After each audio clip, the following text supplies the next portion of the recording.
Hi ನಮಸ್ತೆ ಎಲ್ಲರಿಗೂ inform media ಜಗತ್ತು ಚಾನಲಿನ ಮತ್ತೊಂದು ವಿಡಿಯೋಗೆ ಸ್ವಾಗತ ಸುಸ್ವಾಗತ. ಸ್ನೇಹಿತರೆ, ಎಲ್ಲರೂ ಹೇಗಿದ್ದೀರಾ? ಎಲ್ಲರೂ ಚೆನ್ನಾಗಿದ್ದೀರಾ ಅಂದ್ಕೊಂಡಿದ್ದೀನಿ. ಹೋಪ್ ನಾನು ಕೂಡ ತುಂಬಾ ಚೆನ್ನಾಗಿದ್ದೀನಿ. ಎಲ್ಲರೂ ಚೆನ್ನಾಗಿದ್ದೀರಾ ಅಂದ್ಕೊಂಡು ಭಾವಿಸ್ಕೊಂಡು ಇವತ್ತಿನ ಒಂದು ವಿಡಿಯೋನ ಶುರು ಮಾಡಿಬಿಡೋಣ.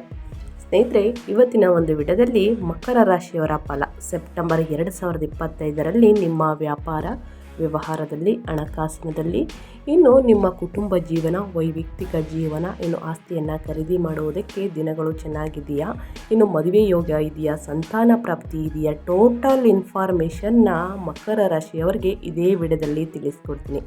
ಇದನ್ನೆಲ್ಲ ತಿಳ್ಕೋಬೇಕು, ಸಣ್ಣ ಪುಟ್ಟ ಪರಿಹಾರಗಳನ್ನು ಮಾಡಬೇಕು ಅಂದರೆ ವಿಡಿಯೋನೆಲ್ಲೂ ಕೂಡ ಸ್ಕಿಪ್ ಮಾಡಬಾರ್ದು. ಫುಲ್ ಇನ್ಫಾರ್ಮೇಷನ್ ಸಿಗುತ್ತೆ. ಸೊ ವಿಡಿಯೋನ ಕಟ್ ಮಾಡಿ ಓಡಿಸ್ಕೊಂಡು ಹೋಗಿ ನೋಡಿದ್ರೆ ಫುಲ್ ಇನ್ಫಾರ್ಮೇಷನ್ ಅರ್ಥ ಆಗಲ್ಲ. ಸೊ ಹಾಗಾಗಿ ಎಲ್ಲ ವಿಡಿಯೋದಲ್ಲೂ ತಿಳಿಸ್ತಾ ಇರ್ತೀನಿ. ಬಿಗಿನ್ನಿಂದ ಎಂಡ್ ತನಕ ವಿಡಿಯೋನ ವಾಚ್ ಮಾಡಿ. ವಿಡಿಯೋದಲ್ಲಿ ಒಳ್ಳೆಯ ಮಾಹಿತಿ ಸಿಕ್ಕಿದ್ದಲ್ಲಿ ತಪ್ಪದೆ ವಿಡಿಯೋಗೊಂದು ಲೈಕ್ ಕೊಟ್ಟು, ಇನ್ನೂ ನನ್ನ ಚಾನಲ್ನ ಸಬ್ಸ್ಕ್ರೈಬ್ ಮಾಡ್ಕೊಳ್ಳೋದನ್ನೇ ನೋಡ್ತಿದ್ರೆ ದಯವಿಟ್ಟು ಇನ್ಫಾರ್ಮೇಟಿವ್ಗೆ ಸಬ್ಸ್ಕ್ರೈಬ್ ಆಗಿ ನಿಮ್ಮ ಅಭಿಪ್ರಾಯವನ್ನು ಕಮೆಂಟ್ ಬಾಕ್ಸಲ್ಲಿ ತಿಳಿಸಿ. ಇನ್ನು ನಿಮ್ಮ ಫ್ಯಾಮಿಲಿ ಮತ್ತು ಫ್ರೆಂಡ್ಸ್ಗಳಲ್ಲಿ ಈ ರಾಶಿನ ಯಾರು ಹೊಂದಿದ್ರೆ ಮಕರ ರಾಶಿನ, ಅವ್ರಿಗೆ ವಿಡಿಯೋನ ಶೇರ್ ಮಾಡಿ. ಯಾಕಂದರೆ ನಿಮ್ಮ ಕಡೆಯಿಂದನೂ ಕೂಡ ಅವರು ಹೊಸ ಅಪ್ಡೇಟ್ನ ತಿಳ್ಕೊಂಡಂಗಾಗುತ್ತೆ. ಓಕೆ, ಯಾರೆಲ್ಲ ಸಬ್ಸ್ಕ್ರೈಬ್ ಮಾಡ್ಕೊಂಡಿದ್ದೀರಾ ಅವ್ರಿಗೆ ಥ್ಯಾಂಕ್ ಯು ಸೋ ಮಚ್ ಅಂತ ಹೇಳ್ತಾ ವಿಡಿಯೋದ ಕಡೆ ಗಮನ ಕೊಟ್ಬಿಡೋಣ. ಹಾಗೂ ಶ್ರೀ ಕಾರ್ಯಸಿದ್ಧಿ ಆಂಜನೇಯ ಸ್ವಾಮಿ ಜ್ಯೋತಿಷ್ಯವರಿಂದ ಸ್ನೇಹಿತರೆ, ನಿಮ್ಮ ಜೀವನದಲ್ಲಿ ಆಗುವ ಸಕಲ ಸಮಸ್ಯೆಗಳಾದಂತಹ ಸತಿಪತಿ ಕಲಹ, ಭೂಮಿ ವಿಚಾರ, ಕೋರ್ಟ್ ಕೇಸ್, ವ್ಯಾಪಾರ, ಹಣಕಾಸಿನ ತೊಂದರೆ, ಸ್ತ್ರೀಯರ ಗುಪ್ತ ಸಮಸ್ಯೆ, ಹೀಗೆ 10 ಹಲವಾರು ಸಮಸ್ಯೆಗಳಿಗೆ ಶಾಶ್ವತ ಪರಿಹಾರವನ್ನು ಮಾಡಿಕೊಡ್ತಾರೆ. ಡಿಸ್ಪ್ಲೇ ಮೇಲೆ ಕಾಣುತ್ತಿರುವಂತಹ ಗುರುಜಿ ನಂಬರ್ಗೆ ಒಮ್ಮೆ ಕರೆ ಮಾಡಿ. ಕೇವಲ 2 ದಿನದಲ್ಲೇ 100% ನಿಮ್ಮ ಸಮಸ್ಯೆಗಳೆಲ್ಲ ದೂರ ಹೋಗಲಿದೆ. ಹೌದು, ಸೆಪ್ಟೆಂಬರ್ ತಿಂಗಳಲ್ಲಿ ಮಕರ ರಾಶಿಯವರಿಗೆ 2025 ನಿಮ್ಮ ರಾಶಿ ಫಲ ಹೇಗಿರಲಿದೆ? ಈ ತಿಂಗಳಲ್ಲಿ ಜ್ಯೋತಿಷ್ಯಗಳಿಂದ ಸಮಗ್ರ ವಿಶ್ಲೇಷಣೆಯನ್ನು ಕೊಟ್ಟಿದ್ದಾರೆ ಸ್ನೇಹಿತರೆ. ಹೌದು ಸ್ನೇಹಿತರೆ, 2025 ಮಕರ ರಾಶಿಯವರಿಗೆ ಗ್ರಹಗಳ ಸಂಚಾರದಿಂದ ಸಾಕಷ್ಟು ಬದಲಾವಣೆಯನ್ನು ಈ ತಿಂಗಳಲ್ಲಿ ನೋಡಲಿದ್ದೀರಿ. ಅಂದರೆ ಈ ತಿಂಗಳಲ್ಲಿ ಶುಕ್ರ ನಿಮ್ಮ 8ನೇ ಮನೆಗೆ, ಸಿಂಹ ರಾಶಿಗೆ, ಮಂಗಳ 13ರಂದು ನಿಮ್ಮ ವೃತ್ತಿ ಸ್ಥಾನವಾದ 10ನೇ ಮನೆಗೆ, ತುಲಾ ರಾಶಿಯಲ್ಲಿ ಸಂಚರಿಸುತ್ತಾರೆ. ಬುಧ ಮತ್ತು ಸೂರ್ಯ ಸ್ನೇಹಿತರೆ ನಿಮ್ಮ ಭಾಗ್ಯದ ಸ್ಥಾನವಾದ 9ನೇ ಮನೆಗೆ, ಕನ್ಯಾ ರಾಶಿಯಲ್ಲಿ ಪ್ರವೇಶಿಸುತ್ತಾರೆ. ಗುರು ನಿಮ್ಮ 6ನೇ ಮನೆಯಲ್ಲಿ, ಶನಿ ನಿಮ್ಮ 3ನೇ ಮನೆಯಲ್ಲಿ, ರಾಹು ನಿಮ್ಮ 2ನೇ ಮನೆಯಲ್ಲಿ ಮತ್ತು ಕೇತು ನಿಮ್ಮ 8ನೇ ಮನೆಯಲ್ಲಿ ಮುಂದುವರಿಯುತ್ತಾರೆ. ಸ್ನೇಹಿತರೆ, ಈ ಗ್ರಹಗಳ ಸಂಚಾರದಿಂದ ಸಾಕಷ್ಟು ಬದಲಾವಣೆಯನ್ನು ಪ್ರತಿಯೊಬ್ಬರು ರಾಶಿಯವರು ನೋಡಲಿದ್ದೀರಿ. ಅದರಲ್ಲಿ ನೀವೊಬ್ಬರು ಅಂತಲೇ ಹೇಳ್ಬೋದು, ಮಕರ ರಾಶಿಯವರು.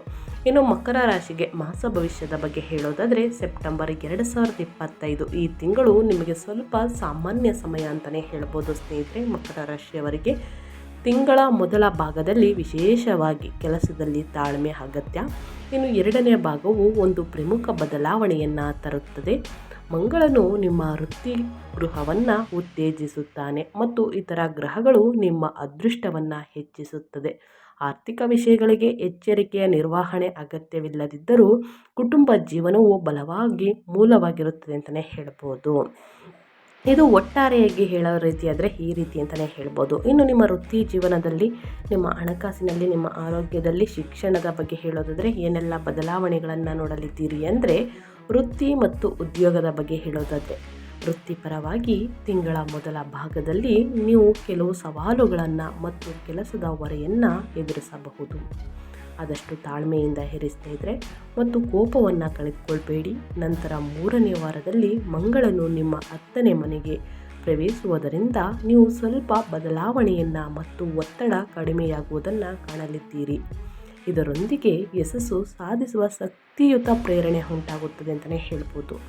ಇನ್ನು ಉದ್ಯೋಗ ಬದಲಾವಣೆಗಾಗಿ ಪ್ರಯತ್ನಿಸುತ್ತಿರುವವರಿಗೆ 2ನೇ ವಾರದ ನಂತರ ಸಕಾರಾತ್ಮಕ ಫಲಿತಾಂಶಗಳು ಸಿಗಲಿದೆ. ಮಕರ ರಾಶಿಯವರಿಗೆ ಇದು ನಿಮ್ಮ ವೃತ್ತಿ ಜೀವನದಲ್ಲಿ ಮತ್ತು ನಿಮ್ಮ ಉದ್ಯೋಗದಲ್ಲಿ ಈ ರೀತಿ ಬದಲಾವಣೆಯನ್ನು ಸೆಪ್ಟೆಂಬರ್ ತಿಂಗಳಲ್ಲಿ ನೋಡಲಿದ್ದೀರಿ ಅಂತಲೇ ಹೇಳ್ಬೋದು. ಇನ್ನು ನಿಮ್ಮ ಹಣಕಾಸಿನ ಬಗ್ಗೆ ಹೇಳೋದಾದರೆ ಏನೆಲ್ಲ ಬದಲಾವಣೆಯನ್ನು ಹಣಕಾಸಿನ ಬಗ್ಗೆ ನೋಡಲಿದ್ದೀರಿ, ಯಾವುದರ ಬಗ್ಗೆ ಎಚ್ಚರಿಕೆ ವಹಿಸಬೇಕು, ಏನೆಲ್ಲ ಲಾಭ ಗಳಿಸಲಿದ್ದೀರಿ ಅಂದರೆ ಸ್ನೇಹಿತರೆ, ಆರ್ಥಿಕವಾಗಿ ಈ ತಿಂಗಳು ಸಾಮಾನ್ಯವಾಗಿರುತ್ತದೆ. ಏಕೆಂದರೆ ನೀವು ಅನೇಕ ಖರ್ಚುಗಳನ್ನು ಎದುರಿಸಬಹುದು. ನಿಮ್ಮ 2ನೇ ಮನೆಯಲ್ಲಿ ರಾಹುವಿನ ಸಂಚಾರವು ಅನಿರೀಕ್ಷಿತ ಖರ್ಚುಗಳಿಗೆ ಕಾರಣವಾಗಬಹುದು. ನೀವು ಹೆಚ್ಚು ಪಾವತಿಸಬೇಕಾಗಬಹುದು ಮತ್ತು ಕಡಿಮೆ ಆದಾಯವನ್ನು ಪಡೆಯಬಹುದು. ಆದ್ದರಿಂದ ದೊಡ್ಡ ಖರೀದಿಗಳು ಮತ್ತು ಹೂಡಿಕೆಗಳನ್ನು ಮುಂದೂಡಲು ಪ್ರಯತ್ನಿಸಿ. ಈ ತಿಂಗಳು ಸ್ವಲ್ಪ ವ್ಯರ್ಥ ಖರ್ಚನ್ನು ಸೂಚಿಸಲಾಗುತ್ತದೆ ಅಂತಲೇ ಹೇಳ್ಬೋದು. ಇನ್ನು ಅದೇ ರೀತಿ ಕುಟುಂಬ ಜೀವನದ ಬಗ್ಗೆ ಹೇಳೋದಾದರೆ, ವೈಯಕ್ತಿಕ ಜೀವನದ ಬಗ್ಗೆ ಹೇಳೋದಾದರೆ, ನಿಮ್ಮ ಪ್ರೇಮ ಜೀವನದ ಬಗ್ಗೆ ಹೇಳೋದಾದರೆ ಏನೆಲ್ಲ ಬದಲಾವಣೆಗಳನ್ನು ಸೆಪ್ಟೆಂಬರ್ ತಿಂಗಳಲ್ಲಿ ಮಕರ ರಾಶಿಯವರು ನೋಡಲಿದ್ದೀರಿ ಅಂದರೆ ಸ್ನೇಹಿತರೆ, ಕುಟುಂಬ ಜೀವನವು ಉತ್ತಮವಾಗಿರುತ್ತದೆ. ಏಕೆಂದರೆ ನಿಮಗೆ ಕುಟುಂಬ ಸದಸ್ಯರಿಂದ ಉತ್ತಮ ಬೆಂಬಲ ಸಿಗುತ್ತದೆ ಮತ್ತು ನೀವು ಒಂದು ಕುಟುಂಬ ಕಾರ್ಯಕ್ರಮದಲ್ಲಿ ಭಾಗವಹಿಸಬಹುದು. ಕುಟುಂಬ ಸದಸ್ಯರೊಂದಿಗೆ ಒಂದು ಪ್ರಯಾಣವನ್ನು ಸೂಚಿಸಲಾಗಿದೆ. 8ನೇ ಮನೆಯಲ್ಲಿ ಕೇತು ಮತ್ತು ಶುಕ್ರ ಸಂಚರಿಸುವುದರಿಂದ ನಿಮ್ಮ ಸಂಗಾತಿಯೊಂದಿಗೆ ಕೆಲವು ತಪ್ಪು ತಿಳುವಳಿಕೆಗಳಿರಬಹುದು ಸ್ನೇಹಿತರೆ, ಅದರ ಬಗ್ಗೆ ಎಚ್ಚರಿಕೆ ವಹಿಸಿ. ಇನ್ನು ನಿಮ್ಮ ಆರೋಗ್ಯದ ಬಗ್ಗೆ ಹೇಳೋದಾದರೆ, ಆರೋಗ್ಯದಲ್ಲಿ ಏನೆಲ್ಲ ಬದಲಾವಣೆಗಳನ್ನು ನೋಡಲಿದ್ದೀರಿ, ಯಾವುದರ ಬಗ್ಗೆ ಎಚ್ಚರಿಕೆ ವಹಿಸಬೇಕು, ಇನ್ನು ಸಣ್ಣ ಪುಟ್ಟ ಪರಿಹಾರಗಳನ್ನು ಕೂಡ ತಿಳಿಸ್ಕೊಡ್ತಾ ಹೋಗ್ತೀನಿ ಸ್ನೇಹಿತರೆ. ಆರೋಗ್ಯದ ದೃಷ್ಟಿಯಿಂದ ಈ ತಿಂಗಳು ಸಾಮಾನ್ಯವಾಗಿರುತ್ತದೆ ಮಕರ ರಾಶಿಯವರಿಗೆ. ಯಾಕಂದರೆ ನೀವು ಗಮನ ಹರಿಸಬೇಕು ನಿಮ್ಮ ಆರೋಗ್ಯದ ಬಗ್ಗೆ. ಗುರು ನಿಮ್ಮ 6ನೇ ಮನೆಯಲ್ಲಿ ಮಿಥುನ ರಾಶಿಯಲ್ಲಿ ಸಂಚರಿಸುವುದರಿಂದ ನಿಮ್ಮ ಕುತ್ತಿಗೆ, ಭುಜಗಳು ಮತ್ತು ನರವ್ಯೂಹಕ್ಕೆ ಸಂಬಂಧಿಸಿದ ಸಮಸ್ಯೆಗಳು ನಿಮಗೆ ಕಾಡಬಹುದು, ಎದುರಾಗಬಹುದು. ಈ ಪರಿಸ್ಥಿತಿಗಳನ್ನು ಉಲ್ಟಗೊಳಿಸದಂತೆ ಇರಲು ಸಾಕಷ್ಟು ವಿಶ್ರಾಂತಿ ಮತ್ತು ಸರಿಯಾದ ಆಹಾರವನ್ನು ತೆಗೆದುಕೊಳ್ಳುವುದು ಬಹಳ ಮುಖ್ಯ ಸ್ನೇಹಿತರೆ. ಇನ್ನು ಮಾನಸಿಕ ಒತ್ತಡ ಹೆಚ್ಚಾಗಿರಬಹುದು, ಆದ್ದರಿಂದ ಧ್ಯಾನದಂತಹ ಪದ್ಧತಿಗಳು ಪ್ರಯೋಜನಕಾರಿಯಾಗಿರುತ್ತದೆ. ಹಾಗಾಗಿ ಡ್ರೈವಿಂಗ್ ಮಾಡುವವರು ಹೆಚ್ಚುವರಿ ಜಾಗರೂಕರಾಗಿರಬೇಕು ಮತ್ತು ವೇಗವಾಗಿ ಓಡಿಸಬಾರ್ದು. ಏಕೆಂದರೆ ನರವ್ಯೂಹದ ಮೇಲಿನ ಒತ್ತಡವು ಆತುರದ ನಿರ್ಧಾರಗಳಿಗೆ ಮತ್ತು ಸಣ್ಣ ಅಪಘಾತಗಳಿಗೆ ಕಾರಣವಾಗಬಹುದು.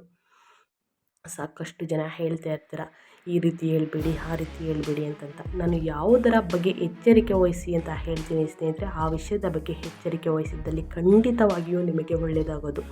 ನಿಮ್ಮ ಭವಿಷ್ಯಕ್ಕೋಸ್ಕರನೇ ಸ್ನೇಹಿತರೆ, ಮುಂದಿನ ಭವಿಷ್ಯಕ್ಕೋಸ್ಕರನೇ ನಾನು ಈ ರೀತಿ ಹೇಳ್ತಾ ಇರೋದು. ನೀವು ಕೇಳಿರಬಹುದು, ದೊಡ್ಡವರು ಹೊರಗೆ ಹೋಗಬೇಕಾದ್ರೆ ಜೋಪಾನವಾಗಿ ಹೋಗಿ ಬಾ ಅಂತ ಹೇಳ್ತಾರೆ ಸ್ನೇಹಿತರೆ. ಅದು ಖಂಡಿತವಾಗಿಯೂ ನಿಜ ಅಲ್ವಾ? ನಿಮ್ಮ ಮೇಲಿನ ಪ್ರೀತಿ ವಿಶ್ವಾಸಕ್ಕೋಸ್ಕರ ಆ ಥರ ಹೇಳಿರ್ತಾರೆ. ನಾನು ಕೂಡ ಸ್ನೇಹಿತರೆ ಯಾವುದರ ಬಗ್ಗೆ ಎಚ್ಚರಿಕೆಯಿಂದ ಇರಬೇಕು ಅದನ್ನು ತಿಳಿಸ್ಕೊಡ್ತೀನಿ. ಬಹಳಷ್ಟು ಎಚ್ಚರಿಕೆ ವಹಿಸುವುದು ಮುಖ್ಯವಾಗುತ್ತದೆ. ಇನ್ನು ನಿಮ್ಮ ವ್ಯಾಪಾರದ ಬಗ್ಗೆ ಹೇಳೋದಾದರೆ, ಏನೆಲ್ಲ ಬದಲಾವಣೆಗಳನ್ನು ನೋಡಲಿದ್ದೀರಿ, ಯಾವುದರ ಬಗ್ಗೆ ಎಚ್ಚರಿಕೆ ವಹಿಸಬೇಕು, ಏನಾದರೂ ಹೂಡಿಕೆಯನ್ನು ಮಾಡ್ಬೋದಾ ಈ ತಿಂಗಳು ಅನ್ನೋದನ್ನ ನೋಡೋದಾದರೆ, ಮಕರ ರಾಶಿಯವರಿಗೆ ಸ್ನೇಹಿತರೆ, ವ್ಯಾಪಾರಸ್ಥರಿಗೆ ತಮ್ಮ ವ್ಯಾಪಾರ ಚಟುವಟಿಕೆಗಳಲ್ಲಿ ಉತ್ತಮ ಬೆಳವಣಿಗೆಯನ್ನು ಕಾಣ್ತಾರೆ. ವಿಶೇಷವಾಗಿ 3ನೇ ವಾರದಿಂದ ಮಂಗಳನು ನಿಮ್ಮ 10ನೇ ಮನೆಯನ್ನು ಉತ್ತೇಜಿಸುವುದರಿಂದ ಈ ಸಂಚಾರವು ನಿಮ್ಮನ್ನು ವಿಸ್ತರಿಸಲು ಮತ್ತು ಹೊಸ ಯೋಜನೆಗಳನ್ನು ಕೈಗೊಳ್ಳಲು ಪ್ರೇರಣೆಯಿಂದ ತುಂಬುತ್ತದೆ ಅಂತಲೇ ಹೇಳ್ಬೋದು. ಆದರೆ ಆರ್ಥಿಕವಾಗಿ ಈ ತಿಂಗಳು ಸಾಮಾನ್ಯ ಆದಾಯವನ್ನು ನೀಡುವ ಸಾಧ್ಯತೆ ಇದೆ ಸ್ನೇಹಿತರೆ. ಏಕೆಂದರೆ ನಿಮ್ಮ 2ನೇ ಮನೆಯಲ್ಲಿ ರಾಹು ವ್ಯಾಪಾರಕ್ಕೆ ಸಂಬಂಧಿಸಿದ ಗಣನೀಯ ಖರ್ಚುಗಳನ್ನು ಪ್ರಚೋದಿಸಬಹುದು. ವಿಸ್ತರಣೆಗಾಗಿ ನೀವು ಸಾಲ ಅಥವಾ ಕ್ರೆಡಿಟ್ 6ನೇ ಮನೆಯಲ್ಲಿ ಗುರುವಿನ ಕಾರಣದಿಂದಾಗಿ ಸಹ ತೆಗೆದುಕೊಳ್ಳಬಹುದಾಗಿದೆ. ಇದು ನಿಮ್ಮ ನಿರಾಳ ಲಾಭದ ಮೇಲೆ ಪರಿಣಾಮ ಬೀರಬಹುದು. ಇನ್ನು ನಿಮ್ಮ 7ನೇ ಅಧಿಪತಿಯಾದ ಸೂರ್ಯನು ಸವಾಲಿನ ಮನೆಯಲ್ಲಿ ಸಂಚರಿಸುತ್ತಿರುವುದರಿಂದ 17ನೇ ತಾರೀಕುವರೆಗೆ ಪಾಲುದಾರಿಕೆ ವ್ಯವಹಾರಗಳಲ್ಲಿ ಜಾಗರೂಕರಾಗಿರುವುದು ಬಹಳ ಮುಖ್ಯವಾಗುತ್ತದೆ ಸ್ನೇಹಿತರೆ. ಮಕರ ರಾಶಿಯವರು ಆ ವಿಷಯದ ಬಗ್ಗೆ ಎಚ್ಚೆತ್ತುಕೊಳ್ಳಿ.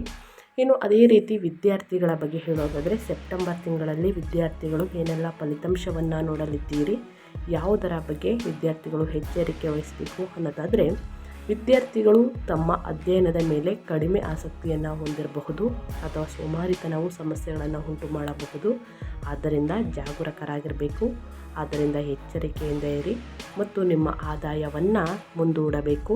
ಅಂದರೆ ಸ್ನೇಹಿತರೆ, ನಿಮ್ಮ ಆದಾಯ ನಿಮ್ಮ ಅಧ್ಯಯನ ಅಂತಲೇ ಹೇಳ್ಬೋದು ಸ್ನೇಹಿತರೆ. ನಿಮ್ಮ ಆಸ್ತಿ ನಿಮ್ಮ ಅಧ್ಯಯನ. ಸೊ ಹಾಗಾಗಿ ಮುಂದೂಡಬೇಡಿ. 9ನೇ ಮನೆಯಲ್ಲಿ ಸೂರ್ಯ ಮತ್ತು ಬುಧ ಸಂಚರಿಸುವುದರಿಂದ ಸ್ವಲ್ಪ ಪರಿಹಾರ ಮತ್ತು ಶಿಕ್ಷಕರಿಂದ ಅನುಕೂಲತೆ ಸಿಗುತ್ತದೆ ಅಂತಲೇ ಹೇಳ್ಬೋದು. ನಿಮಗೆ ಅರ್ಥವಾಗಿದೆ ಅನ್ಕೋತೀನಿ ಸ್ನೇಹಿತರೆ.